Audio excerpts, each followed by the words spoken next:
آپ نے انٹرویو کیا ہے اور انہوں نے اس طرح اسٹیبلشمنٹ پہ تنقید کی ہے، تو حامد میر صاحب نے کہا کہ میں نے ان کو کہا کہ انہوں نے تنقید تو کی ہے لیکن خان کس کا بندہ ہے؟ وہ تو آپ کا بندہ ہے۔ باجوہ صاحب اور سلیم صافی کی ملاقات ہوتی ہے۔ سلیم صافی کو آپ لوگ جانتے ہیں کہ وہ تحریک انصاف کے کافی خلاف ہے اور اختلاف رکھتے ہیں۔ کل یا پرسوں ایک ایونٹ میں حامد میر صاحب نے ایک کہانی ڈسکلوز کی جس میں انہوں نے کہا کہ 2018 سے پہلے جب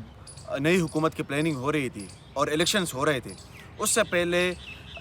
ہماری ملاقات ہوئی باجوہ صاحب کے ساتھ، اور اسی ملاقات میں کیا کیا ڈسکس ہوا اسی چیز پہ بھی بات کروں گا۔ لیکن سلیم صافی کے حوالے سے انہوں نے ایک بات ڈسکلوز کی۔ انہوں نے کہا کہ سلیم صافی صاحب جو ہے ان کی بھی ملاقات ہوئی تھی اور میری بھی ملاقات ہوئی تھی۔ سلیم صافی صاحب کو باجوہ صاحب نے اسی وقت کہا تھا کہ آپ غیر جانبدار ہو جائے اور آپ صحافی بن جائے، اور سلیم صافی نے خود بھی اس چیز کی وضاحت کی اسی پروگرام میں ہی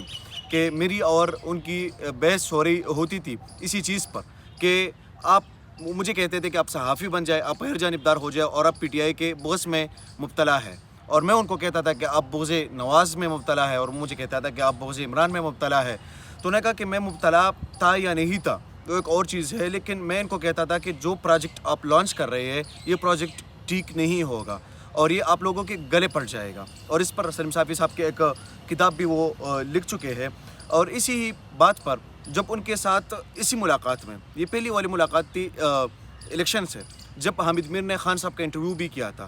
جب انہوں نے انٹرویو کیا تو حامد میر صاحب کو بھی اسی ٹائم باجوہ صاحب نے کہا کہ آپ جو ہے آپ نے انٹرویو کیا ہے اور انہوں نے اس طرح اسٹیبلشمنٹ پہ تنقید کی ہے، تو حامد میر صاحب نے کہا کہ میں نے ان کو کہا کہ انہوں نے تنقید تو کی ہے لیکن خان کس کا بندہ ہے؟ وہ تو آپ کا بندہ ہے۔ تو انہوں نے کہا کہ اچھا ہمارا بندہ ہے۔ تو اب یہ ساری پلاننگ ہو رہی تھی، اور وہ صاف یہ پاکستان میں جب بھی ہم بات کرتے ہیں کہ یہاں پر نا کوئی لوگ منتخب نہیں ہوتے، یہاں پر پلاننگ کے ساتھ ساری چیزیں چلتی ہے، تو پلاننگ کے ساتھ ہی سارا کچھ ہوا تھا، کیونکہ سلیم صافی کے ساتھ جو ان کی ڈسکشنز ہے وہ ایسی ہی ہے، کیونکہ سلیم صافی ان کو اس چیز پہ کنونس کر رہا تھا کہ آپ لوگ اس کو نہ لائیں، اور وہ کہہ رہے تھے کہ نہیں ہم نے اس کو ہی لانا ہے، اور سلیم صافی نے اس کے بعد یہ کہا کہ چلے اگر آپ لوگ فیصلہ کر چکے ہیں تو پھر میں کون ہوتا ہوں، میرا ادارہ کون ہوتا ہے، کوئی بھی کچھ پر نہیں کر سکتا۔ لیکن سلیم صافی نے ان کو یہ مشورہ دیا کہ آپ قوم کو فیصلہ کرنے دیں، قوم جو فیصلہ کرتی ہے وہ ٹھیک ہوگا، لیکن اگر آپ لوگ اس طرح کرتے ہیں جو آپ لوگ کرنے چاہ رہے ہیں یہ آپ لوگوں کے گلے پڑے گا۔ اس کے علاوہ سلیم صافی صاحب کی جو ملاقات ہوئی انہوں نے بھی اس چیز کی وضاحت کی۔ انہوں نے کہا کہ جتنی بھی چیزیں اس طرح ہوتی ہے اس کے سارے بات کی جو انہوں نے جتنی بھی یہ چیز ڈسکس کی وہاں پر، اس کا مطلب ہی یہی ہے کہ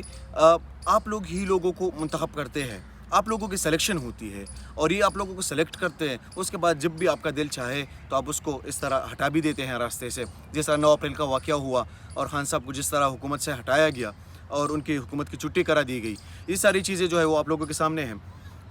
یہ جو ملک میں افراتفری ہے اور یہ ساری چیزیں ہو رہی ہے، اس میں وزیرستان کے حوالے سے بھی میں ایک چیز پہ ڈسکشن کرنا چاہوں گا کہ وہاں پر شیر محمد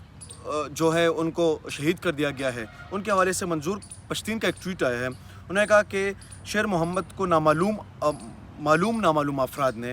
شہید کر دیا ہے۔ انہوں نے کہا کہ وہ جو نامعلوم جن کی لوگ بات کرتے ہیں وہی لوگ ہیں جنہوں نے ان کو شہید کر دیا ہے۔ انہوں نے اس کے بعد لکھا آج سوات باجوڑ جنوبی وزیرستان کوئٹہ میں بھی جنگی واقعات ہوئے ہیں، پی ٹی ایم کی 3 عہدیداروں کو فوج نے 8 دنوں سے اغوا کیے ہوئے ہیں، ڈالی جنگ کی شروعات ہے۔